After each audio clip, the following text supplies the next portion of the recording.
So if you want to go from a generic alkene, so let's just say we have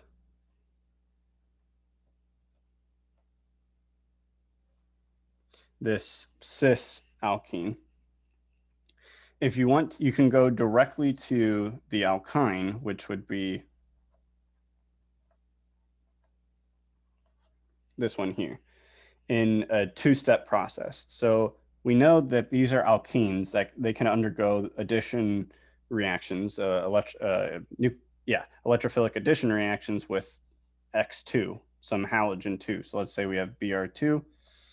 So this can add two bromines to the double bond, where the double bond is functioning as a nucleophile and attacking the electrophilic bromine. And that would make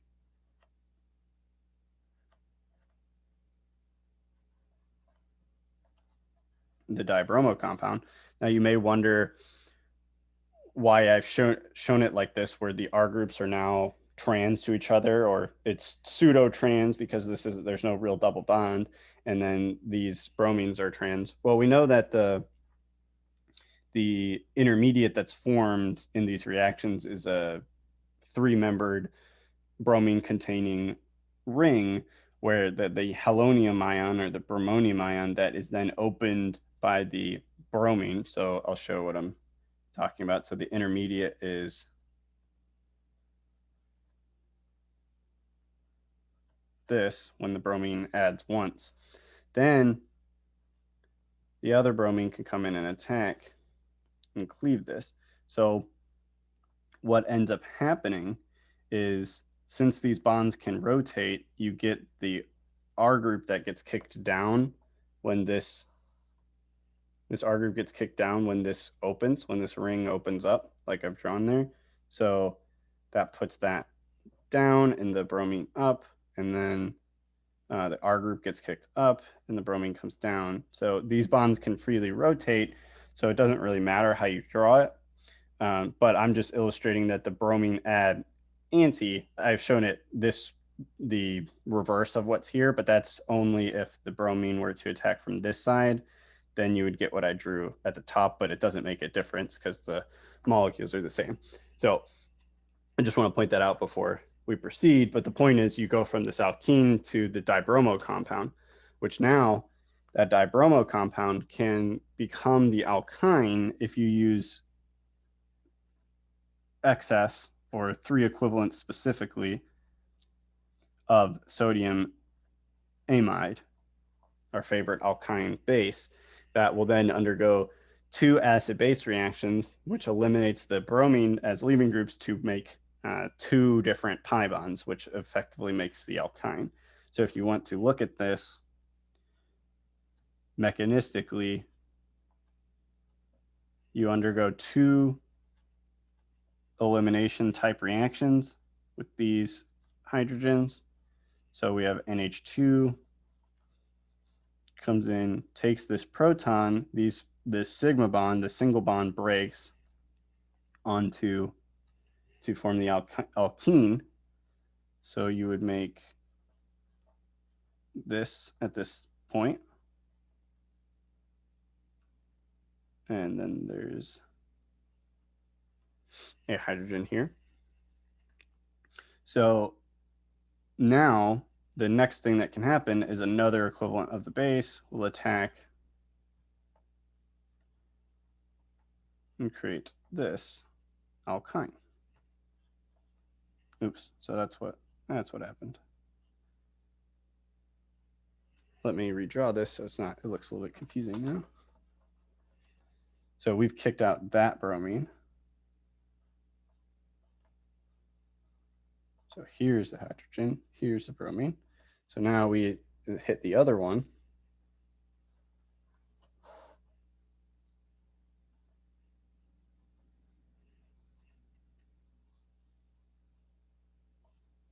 And then you form the alkyne now. The second pi bond is formed. So that makes this.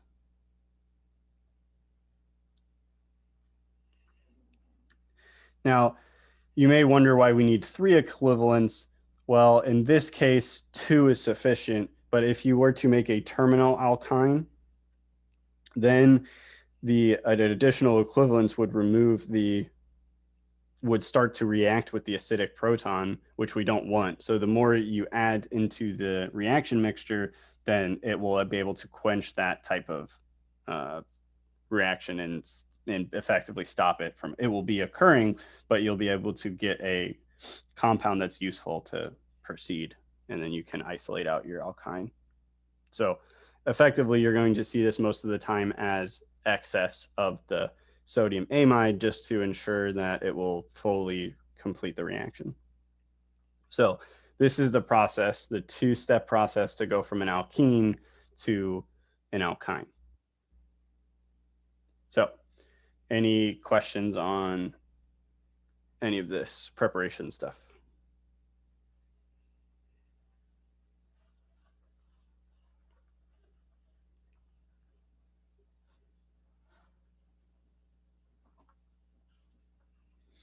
All right. So next thing, we'll get into some of the reactions. So just like with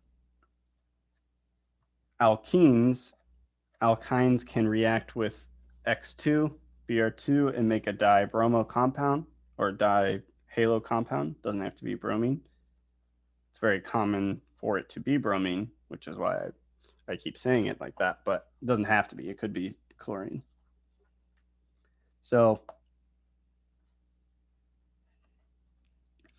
this would make the trans bromine compound. Trans because the bromines add anti, like I showed before. The mechanism is very similar for the alkyne. You use your double bond as an as a nucleophile to attack the electrophilic bromine. So Br2, like this. And then we form our three-membered ring, just like we did before. Now it looks a little bit different because it's on an alkyne. All right, this will form. Then you have a Br minus floating around from this kicking out as a leaving group. This will attack, and then it creates the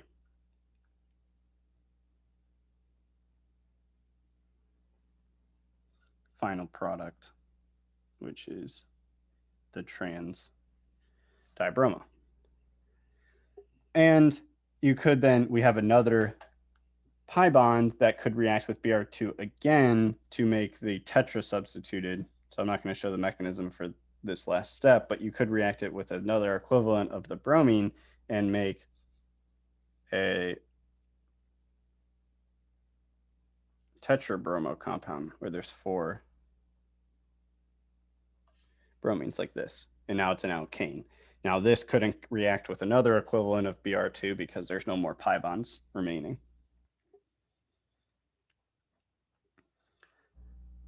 So this is useful reaction to know because you can now go from an alkyne to a alkane that has a bunch of leaving groups, and leaving groups are good like anchors, if you will, on a molecule to add new functional groups. Like you can substitute the leaving groups with other nucleophiles, like we saw in our alkylation reactions.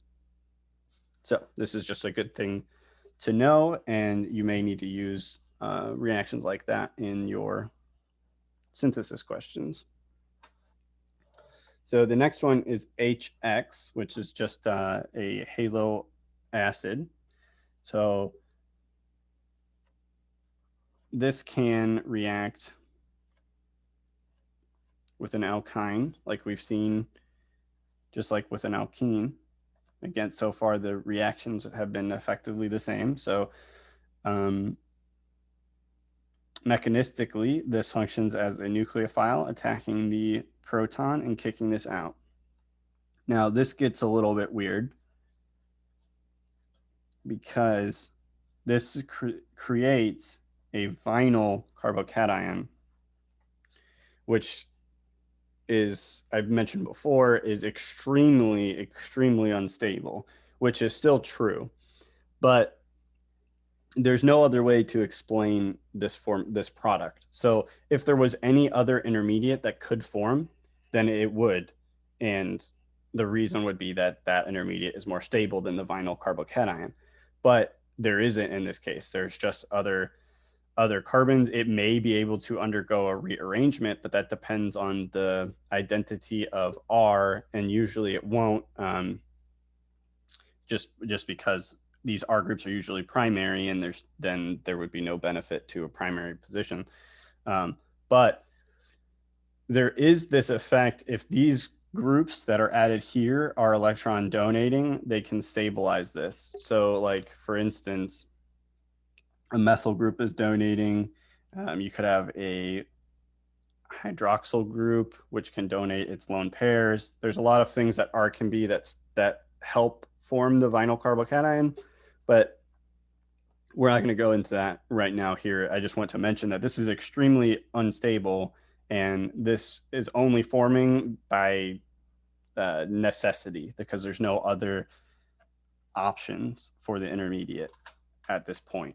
So you make that, then now the bromine can attack, and this is just like what we saw with our alkene stuff, except we are making this very unstable intermediate.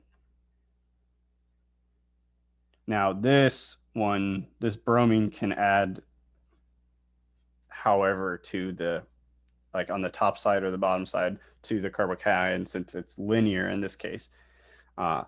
So I drew it on the top, but it could be the bottom. It'll be a mixture of the two stereo isomers. Now, this can react again, right? Just like we saw in the previous question, this has a nucleophilic character again with the alkene. So now there is a preference. So if the carbocation were to go here, there is the presence of this bromine. And the presence of the bromine makes it such that this will form, because you can have this resonant structure where all the octets are now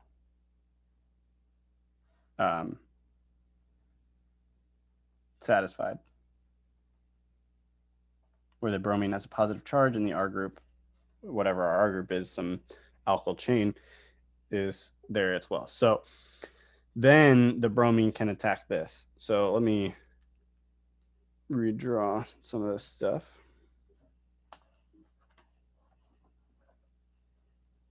So we've already got to the point that we have a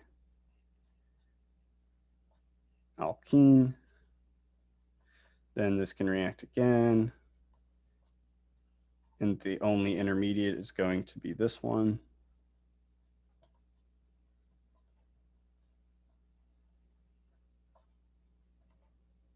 Because of the resonance structure.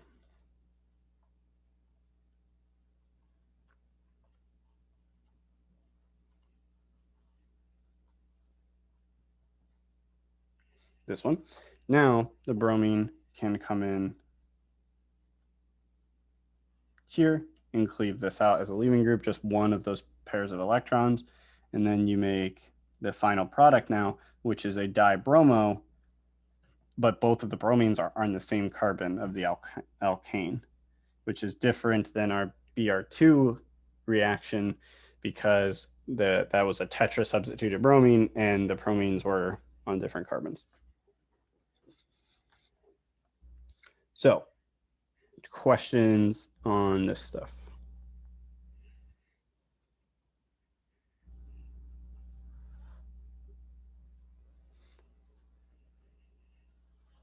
All right. Now we can talk about hydroboration. So this is similar to the alkene stuff, because we know in alkenes, we know that BH3 or some boron containing group, we can make this, which then upon oxidation, so this is H2O2 and sodium hydroxide, this can convert this weird group into the alcohol. And we make this in the anti-Markovnikov fashion. In this way, it doesn't matter because there is no difference in the substitutions. All the carbons are substituted the same way.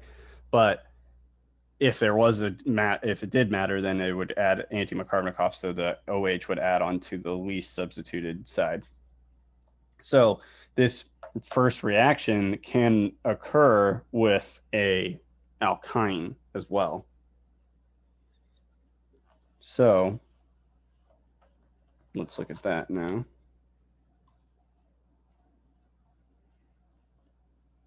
So I'll just stick with BH3 here. Sometimes there are identities of these boron compounds that are specific to the type of reaction that you're talking about, but in a general sense, you're just adding the boron to the pi bond, the initial pi bond. It could be at either carbon. I showed the one on the right here, but there's no preference again in this case.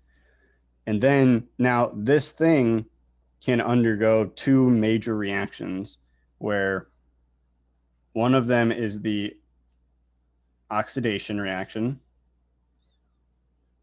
with hydrogen peroxide and sodium hydroxide. That will make the alcohol, just like we talked about with the OH, or with the alkene, I should say. And the other reaction it can undergo is a reduction to the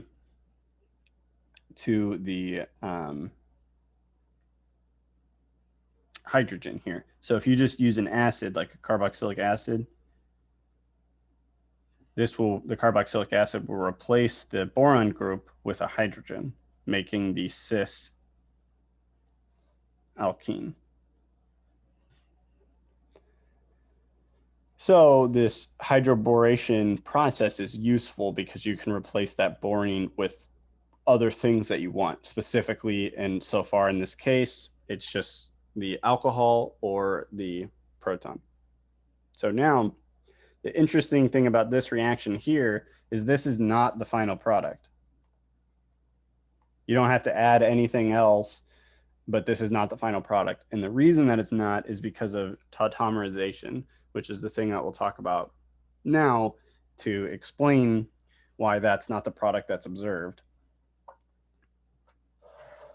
So the way that I think about tautomers, and this is not the real definition, but I think it's a practical one, is that tautomers are resonant structures that can be directly observed.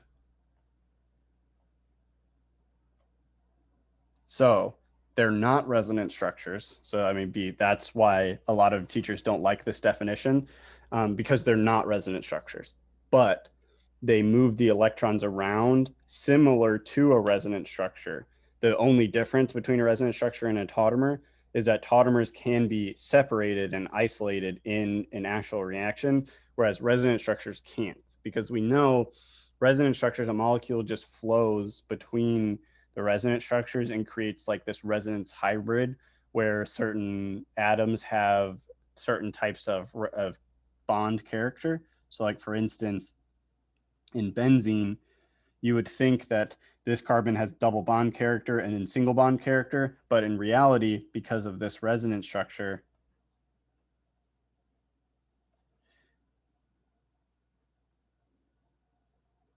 because of that resonance structure, all of the carbons have a like 1.5 bond character. They have this resonance additive effect where all of the carbons have identical bond character, which is why you see benzene most accurately represented like this, where the double bonds are flowing between all of the carbons, or you might see it with a circle in the middle. Just that means the same thing as this. There's no isolation of those double bonds. So that is the idea of resonance, but tautomerization is similar to resonance, but the molecules can be directly observed and isolated. So, and isolated if you want. I'll include that here. So, the most common form of tautomers is this Enol Keto tautomerization, where here is the enol, here is the keto. So if you want to think about this in terms of pseudo-resonant structures or similarly to resonant structures, this lone pair can come down, forming the carbon-oxygen double bond. Then the alkene, this carbon-carbon double bond, can take this hydrogen, putting the third hydrogen on this position, and then dump the electrons back onto the oxygen, which would make the oxygen have two lone pairs again. So this is why I say that it's similar to resonant structures, because you can draw arrows that explain the formation of the other tautomer, because you can do this in either direction. So if you were to go back in the other direction, you just work backwards from what we drew this way. So this lone pair, or this forms a lone pair, I should say. Then this lone pair here on the oxygen takes the hydrogen, and then you reform the alkene, and that would flow in the opposite direction. That would make the enol form. So the takeaway here is that the equilibrium lies very heavily to the keto form in most cases. So I'll just say often keto is the major product, is preferred, we'll say. So what that means is as soon as you form the enol, it will tautomerize to the keto form and make that will be the final product, which relates to the question that I posed with the hydroboration-oxidation stuff, is because we formed an enol that will quickly tautomerize to the keto. Now, there is a lot of debate on how these electrons move. I think the general consensus is that it's mediated through a solvent. So you need solvent effects to help move these protons around. But for the point here, you're probably not going to have to show these arrows, but if you need to on an exam, this is totally fine, because it's difficult to prove or to even give evidence that would suggest how the electrons flow in this case, because this is a process that happens so quickly. It's hard to get a system that can measure this on the same time scale that's required to observe what's going on. But anyway, that is an aside. The takeaway is that the keto forms predominate and the enol form does not usually. There are some exceptions to this, which we'll get to in a later chapter, where there's driving force to why the enol form would predominate. So that's enough about tautomers. Let's apply that to the question that was originally posed. So if we undergo hydroboration-oxidation of this alkyne,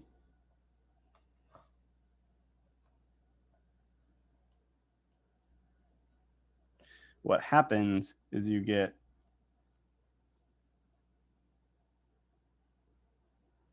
this at the end of it. We already looked at the mechanism, so I'm not showing it here, but you form this enol where you have a carbon-carbon double bond. That's the alkene part. You have an OH, that's the ol part, the alcohol part. Now this will quickly tautomerize to the product, which is the keto form, which in this case is an aldehyde. But when we say keto, we don't necessarily mean ketone. We just mean that there's a carboxylic, or a carbonyl rather, that is formed in the group, in the molecule. So this is the major and final product, this aldehyde here. So you always have to be aware, just like with carbocation rearrangements, you need to be aware of enol keto tautomerization that can occur to form the major product. The enol would not be the major product in this case.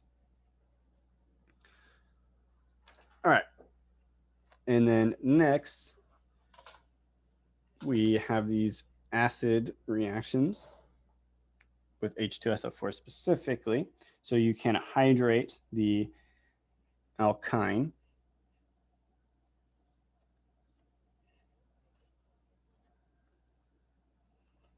So let's say we have this, and then the reaction conditions are mercury sulfur and or mercury sulfate, and then sulfuric acid. That's aqueous, so there's water floating around as well.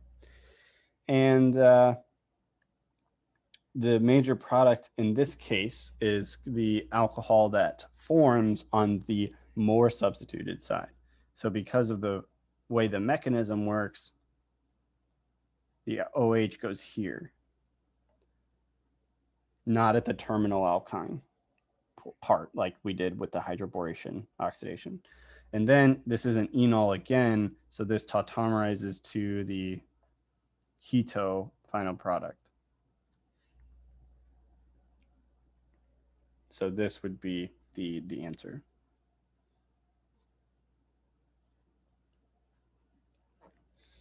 So mechanistically, this is a challenge.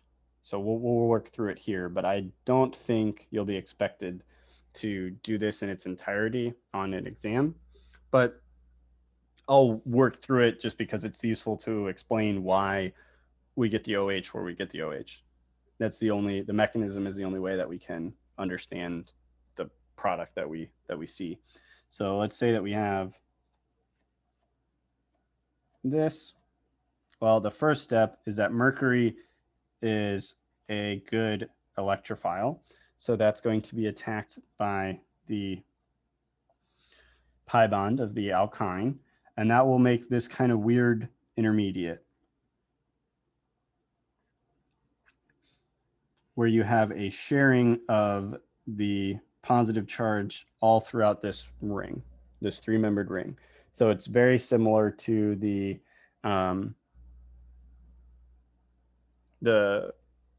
halogen, the bromonium ion, with the exception that there's an additional positive charge from the mercury. So this makes this three-membered like ring. Then the water comes in. So we have aqueous H2SO4. So water will attack at one of these positions of the pi bond, and it has to attack here because this is functioning as a nucleophile now. Nucleophiles prefer attack at the most electrophilic position, which is this more substituted one in this case. So once that attacks and this cleaves now, we have this intermediate.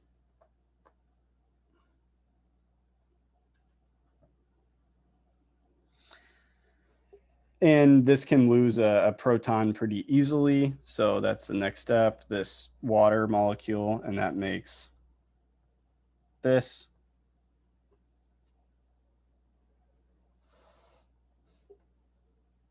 OH.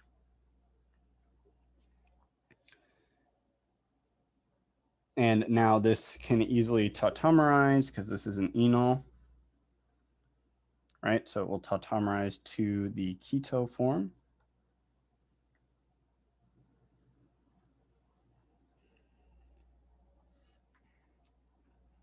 And then you can remove the mercury by protonation of this. So you have an acid that comes in, attacks here, like this.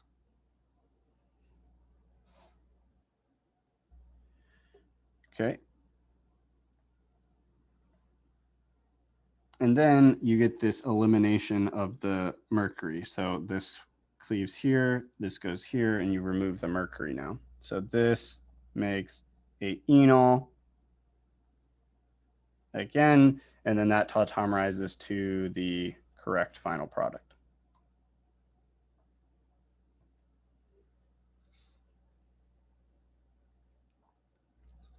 Oops, nope. We already got rid of that group. All right, so hopefully that made sense. You probably won't need to do that reaction like that entire mechanism, like I said, but the takeaway is this explains why you add the OH on the most substituted position, which is really what you need to know about it. So the last thing to talk about is reduction reactions. There's only two major types of reduction, so this won't take very long to touch on these two. So we've already seen with alkenes that you can reduce an alkene with H2 and platinum or palladium, and that will become the alkane, right? You can do the same thing with an alkyne, if you use excess H2 and platinum.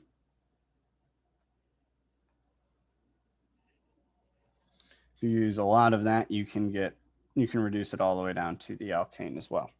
That's the first one to point out. Then you can get it to stop at the alkene in a couple different ways. The first one is you can use Lindlar's catalyst, which is a very complicated large molecule that is not usually shown at the undergraduate level, just because it's, you don't need to know how the Lindlar's catalyst is functioning, because I mean it's still up for debate, like a lot of things in mechanistic studies. But the takeaway is Lindlar's catalyst always makes the cis alkene, so this will stop at the formation of the alkene, and it always makes cis. And we already talked about the hydroboration method. That is a way where you can make the cis alkene as well. And lastly, the way to make a transalkene is dissolving sodium metal in liquid ammonia. You may wonder why you use ammonia as opposed to like water. Well, sodium metal in water is extremely explosive, so that's as good a reason as any. So the ammonia is not involved in the reaction at all. It's just a way to dissolve the metal and then get these two, because this is a liquid. So these two need to be in liquids phase together to interact and perform the reaction. So that's what the purpose of the ammonia is. And then you'll get the trans. And the mechanism for why trans forms is a radical mechanism. And we haven't touched on radicals at all at this point. So I don't think that you're going to be required to know each of the individual steps, but you may see like a multiple choice question. What is the type of mechanism that sodium reduction undergoes? And it's a radical mechanism. It's not electrophilic addition or nucleophilic substitution or the other types that we've seen so far. It's a radical mechanism because sodium has one valence electron, and that's involved in this radical formation. So that is all of the reactions. So we only have 3 minutes left, but I do want to do one of these retrosynthetic analysis questions just to walk you through the process of these harder types of questions. So let's say that this was our starting material and we had to make, from trans, we had to make the cis alkene. So there's no easy way to do this in one step. This is a multi-step problem, and we have to think about how do we make alkenes? Well, we know that we can make a cis alkene, which is what we want. This is our final product. We can make a cis alkene from an alkyne by what we just talked about. We can use H2 and Lindlar's. We could use the hydroboration stuff. Either one would be fine. But now our starting material is not an alkyne. Our starting material is a alkene. We know that we can go from a alkene to an alkyne by using our Br2 and our sodium amide stuff. So that will allow us to go from any alkyne, cis or trans, to any alkene from cis or trans to the alkyne, which can then be reduced to the cis alkene, which is specifically what we want. So this is the process of how you have to look at these types of questions is how can I go from one functional group to the next functional group to finally get to my product. So if we put this all together now, instead of this general sense, and you put specific reagents to how you would do this, you would use Br2 in the first step. That would make the dibromo alkane.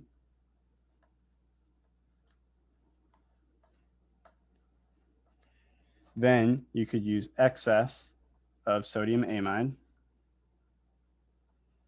NaNH2. Then that would make the alkyne.